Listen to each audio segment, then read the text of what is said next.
Cascade Hoops Talk, Billy D. Hey, today we have a special guest, Evan Jenkins. He's the head men's basketball coach, Life Pacific University, the Warriors.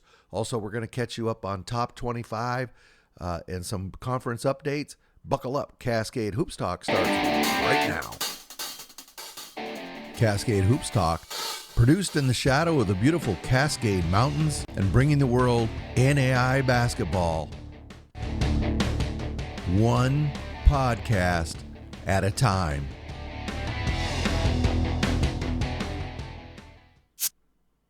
Pretty light night in the NAIA. Last night, Kaiser played a non-conference game against Florida College. Kaiser won this game 78-63. Cameron James, 15 points, 4 rebounds. Nadir Myers, 22 points, 3 rebounds. Kaiser goes to 17-3, and they'll play New College of Florida on Saturday. Got a couple more scores for you, but first I want to bring you my conversation with Evan Jenkins. He's the new head men's basketball coach, Life Pacific, there in the GSAC program that, quite frankly, has been struggling. Jenkins came in, big shoes to fill, or a big task at any rate. He's got them just over 500, 11-10. They've been dangerous at home. They beat Benedictine Mesa the other day, which turned some heads. So I thought it'd be a good opportunity to get Coach Jenkins back on and have him talk about his first year there at Life Pacific. Let's give a listen to Evan Jenkins. Cascade Hoops Talk, Billy D. Hey, I got Evan Jenkins on the phone. He's the head men's basketball coach, Life Pacific University. Welcome, Coach. Thanks for being on this morning. Yes, sir. I appreciate you. Thanks for having me. You and I talked before the season started. You've been around NAIA basketball, a good share of your life, and you took on a program that had been struggling, and I wanted to get you back on because the program hasn't turned the corner yet. However, you're getting there. You're making great progress. That's what I'm trying to say. Where do you place your team right now compared to where you hope to be? Yeah, well, thank you for that. I really appreciate it. I do believe we're making great progress. Mm-hmm. And I think, as far as where we hope the program can be and where we see the program will be, I think, we're really just in the early stages. I think for myself as a head coach, I'm learning so much game to game, going back and watching film, especially getting into GSAC play. Right. It's been a whole different beast. I mean, I'm learning from the coaches that I'm competing against. I think as I'm learning and as I'm growing, I think our players are getting better. And some of our guys are young. So, we hope to have them for, a number of years. And I think right now, we're in the early stages. We're competitive. I think we're learning how to win. But I really believe that, in the next couple years, I really believe that we have the pieces and just the foundation to be a top 3 GSAC program. Coach, all along I've been, I look at the conferences every night, and, I've been saying for a while, okay, don't look at LPU's overall record. They are tough at home. And I think I said to you, I think I sent you a text after you beat Benedictine Mesa. I said, thanks, Coach. You made me look like a genius. Talk about how big that signature win was for you to get it in front of your home fans. Yeah. So, that was very important, for us, because we've been close with some of these powerhouse programs. We played Hope International close. We battled up at Masters. That was a tough game. Yes. So we've been close, and we just felt like we needed to get over the hump. And obviously we haven't arrived anywhere, and haven't, we still have had our struggles this year, but I think, we made some changes because we played Benedictine the week before, and we just were we're not happy with our just our level of fight, our level of compete, and we made some changes. And I think it was really big just for the guys, their belief in themselves, because Benedictine, they're really good, they're Yeah, really they are talented, very much. and their coach does just a phenomenal job. So for us to finally, you know, beat a team that is well respected nationally, and to defend the way that we did, to execute the way that we did. I just told the guys this morning in practice, that's something that we have to build off of. Right. Yeah, each night. So let me kind of follow up on that, because you had a great game against Benedictine. You had a great first half against Arizona Christian there at home, and the first 5 minutes of the second half, or it was, they blitzed you in those first few minutes. I think they did 11-0 run or something. What can you take from the Benedictine game and the first half of that Arizona Christian game? And also, there's a learning from those first few minutes of the second half. What learnings are you going to take into? You've got a key homestand with Hope and Masters coming up. Yes, yes. So, I think the biggest thing, and I will even go back to December when we played Masters at Masters, was the physicality. It was just the physicality. We played Masters. I felt like I feel like our guys fought to the end in that game, but it felt like we never had a chance to win that game because of how physical Masters was. So coming into Benedictine here at home, we just knew, like, if our level of physicality and intensity, with the little things, like not just boxing out, rebounding, but how you get to your spots, how you create a lead, how you sprint in and out of screens, is those things are going to dictate Exactly. whether you have a chance or not. And that first 5 minutes of ACU in the second half. So they went on 11-0 run, and that was the game. That was the game. Yeah. But for the first half, we really sprinted to our spots. We really just played with force offensively. But over, ACU, man, like they've got some bodies over there. They got some athletes. They're strong. Oh, Like, they do have some bodies, don't they? They're strong. yes, they are. Like, I mean, we played two Division I opponents this year, and ACU has Division I players on their roster. And but it was big for us, like, to compete. Like, our crowd, our home crowd, just the people in the area, they're just very proud of our team. Yeah. I had family fly out from Nebraska to come out and watch us play for the first time. Wow. And they just, yeah, it was great. It was great. Like, they were really appreciative of how hard our guys competed and played, and the passion they played with, except for that 5 minutes in the first 5 minutes in the second half against ACU. I want to give you a chance to talk about some of your guys. I know that a lot of your team is young, but Jason Smith, I believe he's Jason Smith, I believe he's a senior. He's really been a workhorse for you this year. 14 points, almost 6 rebounds. He plays a ton of minutes. Talk about what he's brought to your team this season. Yeah, so Jason is actually a sophomore. Oh, okay. It's a kid. Yeah. Okay, I messed up. I'm sorry. Yeah, no, it's all good. It's all good. Yeah, Kaiwan is a senior, but Jason is a sophomore. So just the connection I have with him was, he's a local kid. When I was actually up at Lewis Clark State College in Idaho, Yep. with Coach Johnson, I recruited him up to LC State, and then I actually didn't get a chance to coach him there because I left and came back home to California.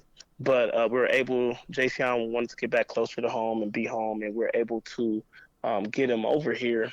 And, the biggest thing was, I mean, obviously I'm biased because I love Coach Johnson, but Jason's been coached at a high level. and Right. he's been in some wars with Coach Johnson and his practices. Like he's battle tested, he's been coached, and Jason he takes coaching. Like I can get on him, and I was just telling our team this morning. There has been growth from the standpoint of he takes accountability. So sometimes before I even get on him, he comes over and he's telling me, coach, my bad. Like I definitely, Wow. you know, but the biggest thing with Jason is his feel for the game. He he's a point guard. He's about 6'3". He's long, and he has a great feel for the game. The interesting thing about Jason is he's a skinny dude, but teams they just can't keep him out the paint. He's averaging 14 points a game, and he's had some big scoring games. And he gets into the paint.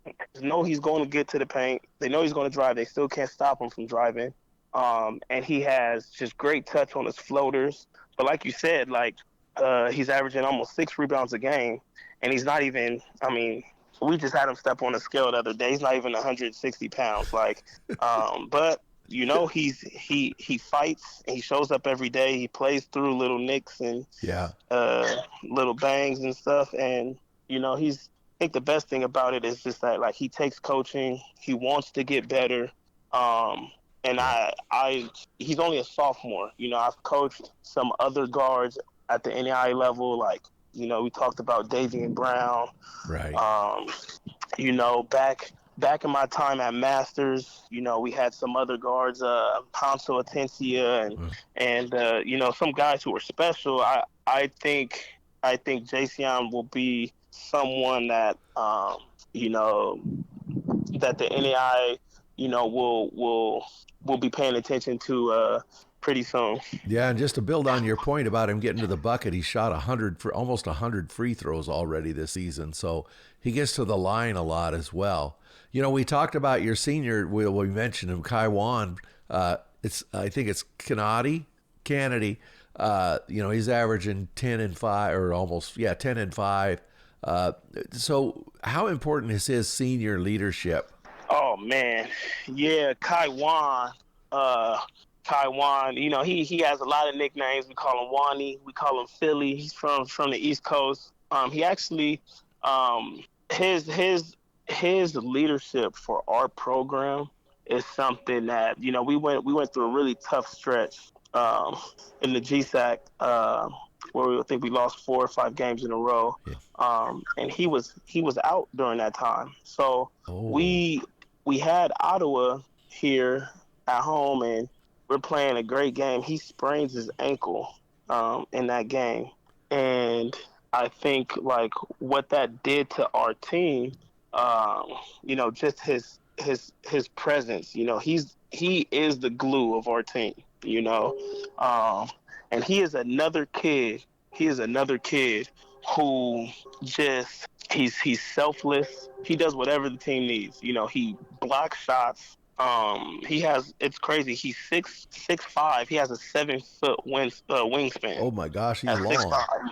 He's very long, and he blocks an amazing amount of shots. He can guard bigger because of how long his arms are.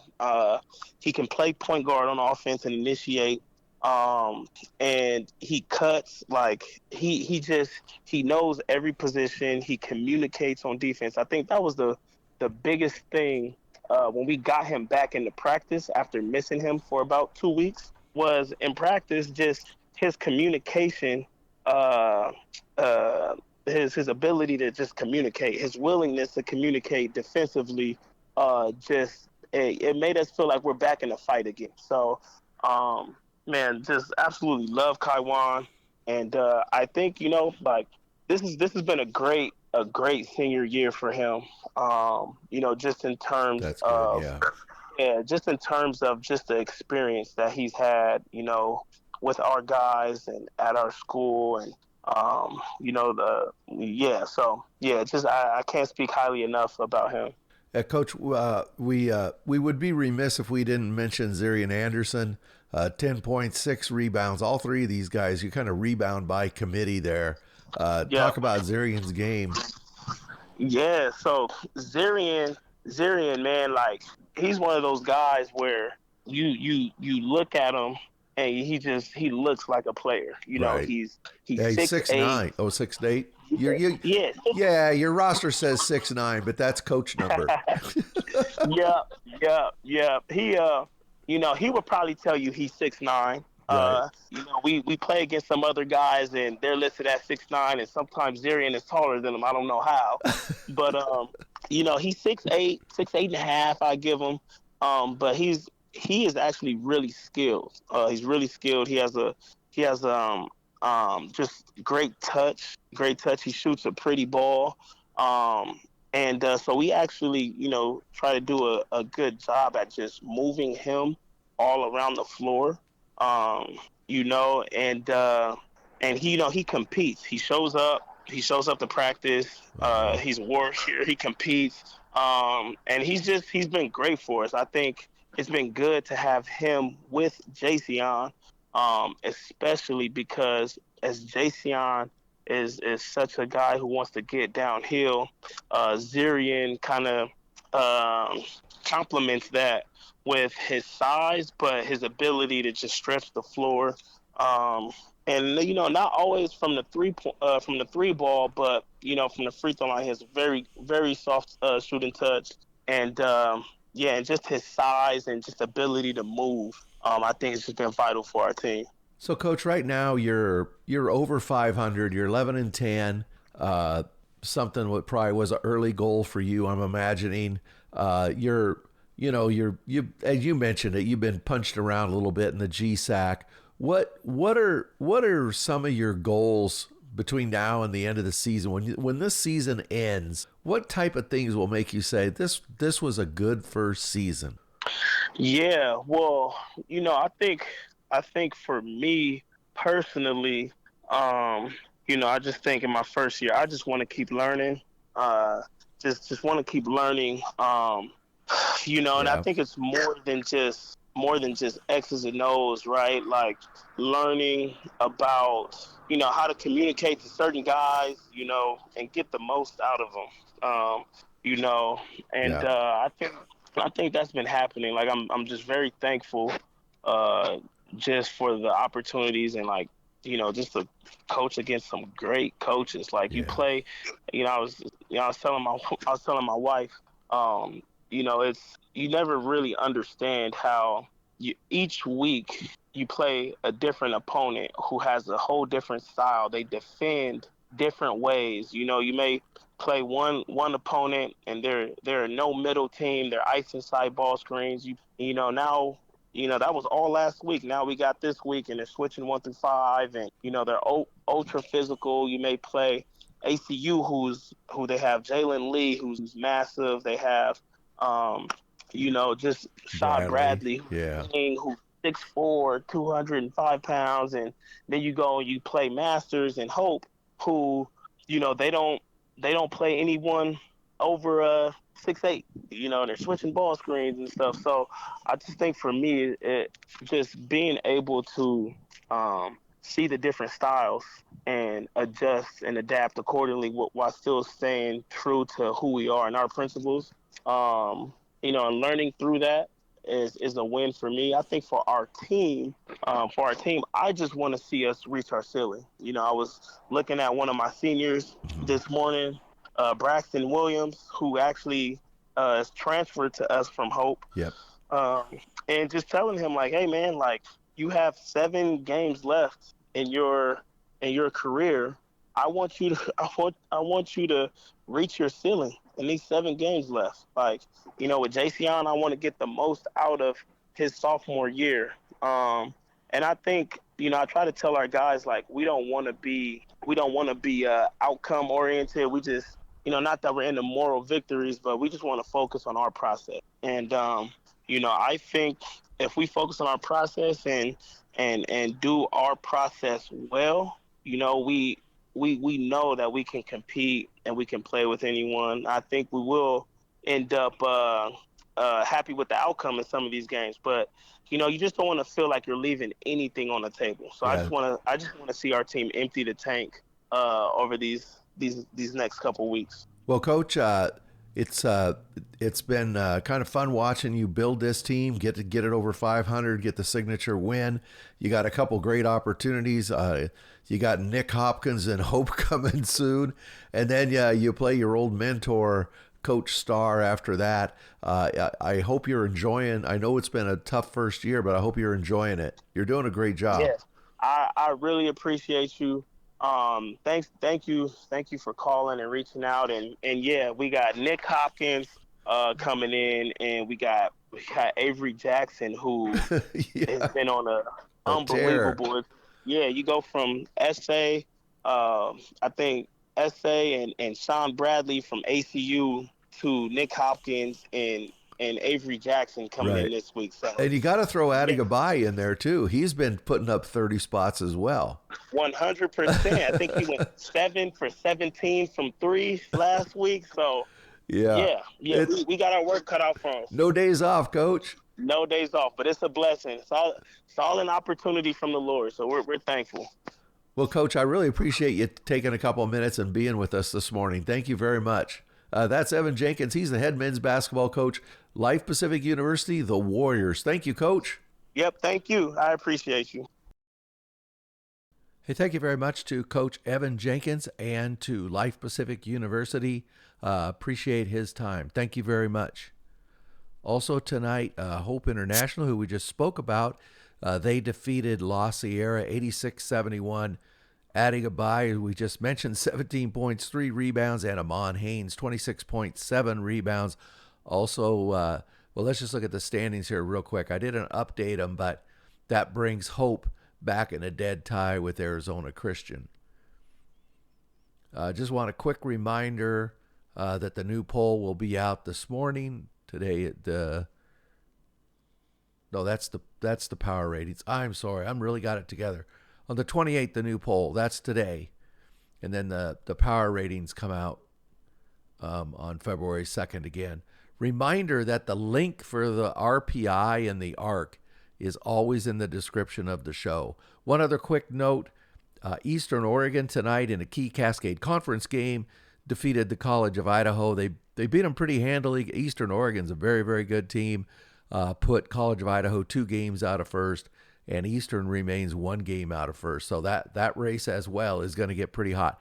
Thank you very much. This is Billy D. Thank you very much for supporting our podcast. Please like and subscribe. Get out to your local NAIA school because NAIA basketball is the best entertainment value in America.